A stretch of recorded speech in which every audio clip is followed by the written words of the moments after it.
कडे बातमी आहे बीड जिल्ह्यामधून। सिंदफणा नदीला आता पूर आलाय, त्यामुळे अनेक गावं पाण्याखाली गेली आहेत। पिंपळगाव इथल्या 12 ते 13 लोक गेल्या 2 दिवसांपासून पुराच्या पाण्यामध्ये अडकले आहेत। या लोकांना बाहेर काढण्याची मागणी गावकरी करतायत। दरम्यान या सर्व परिस्थितीचा आढावा घेतलाय आमचे प्रतिनिधी मोहसिन शेख यांनी। 2 दिवसांपासून हे कुटुंब जीव मुठीत धरून त्या पुराच्या पलीकडे आहे। अनेकदा फोन करून लोकांना, गावकऱ्यांना विनवणी केली जाते की आम्हाला इथून सुखरूप काढा, मात्र प्रशासनाकडून हालचाली सुरू आहे। मात्र प्रत्यक्षात अजूनही काही हालचाली होताना दिसत नाही। माझ्यासोबत अनेक हे या ठिकाणी गावकरी आहे। काय परिस्थिती आहे आणि किती लोक अडकले? हा एक बेट म्हणून आहे कानडा पिंपळगावच्या पलीकडे, तिथं 13 लोक अडकलेले आहेत, लहान मोठे। आणि काल 11 वाजल्यापासून ते आम्हाला वाचवा असं म्हणतात, पण प्रशासन मदत करत नाही।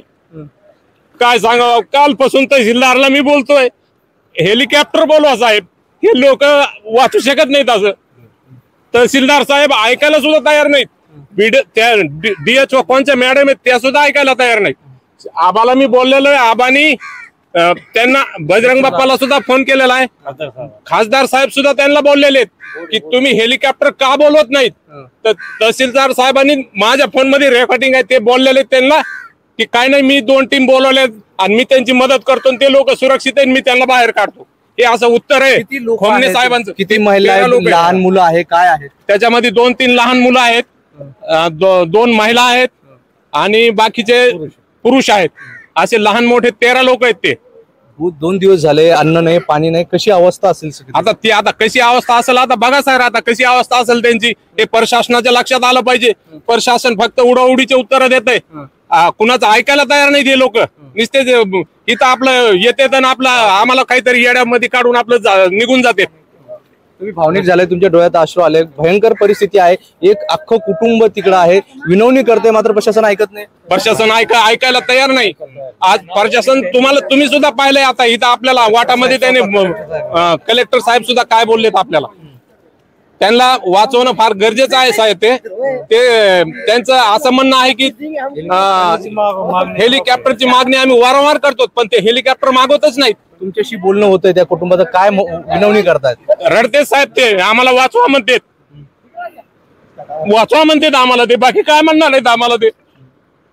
पण शासनाची मदत आम्हाला पाहिजे तेवढी मदत झालेली नाही सर। आम्ही फार शासनाचा धिक्कार आहे। तिथे आता प्रशासन काय बोलतंय? काहीच करत नाही। आता प्रशासन इथून परत गेलेलं आहे। आता चॉपरची व्यवस्था करतो, मग आता चॉपरची व्यवस्था कधी करतात आता ते काय माहित आहे। जर अजून पाण्याचा प्रवाह वाढला, वरून जर पाऊस पडला, आताच इतकं पाणी, मग नंतर काय होईल आता बघा सर तुम्ही। आता नक्कीच ही सगळी वाईट परिस्थिती आहे। माजी मंत्री बदामराव पंडित हे देखील या ठिकाणी पोहोचले आहे, ते देखील या सगळ्या परिस्थितीचा आढावा घेतात। कलेक्टरांशी देखील ते बोललेले आहे।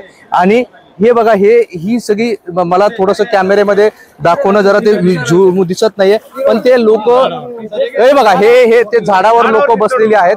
थोडस कॅमेरामॅनला म्हणेल की झूम करून दाखवा।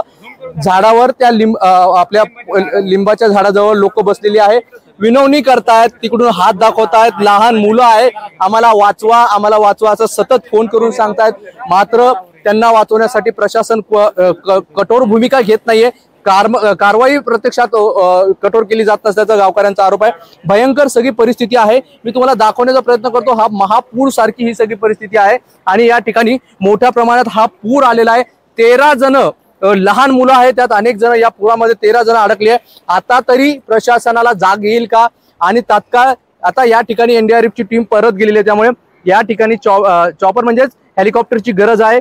आज थोड्या वेळात, म्हणजे आता किती वाजले, 3 पावणे 3 वाजत आले, लवकर जर हेलिकॉप्टर आला तर ठीक आहे, नाहीतर अंधार पडल्यानंतर आज देखील ही कारवाई होणार नाही। त्यामुळे आणखी पुढचे 12 तास या कुटुंबियाला पूर परिस्थितीच्या या भयावह आणि या भीतीच्या वातावरणात जगावं लागणार। त्यामुळे आता काय हालचाली होतात हे पाहणं महत्वाचं असणार आहे। मोहसिन शेख, NDTV, बीड।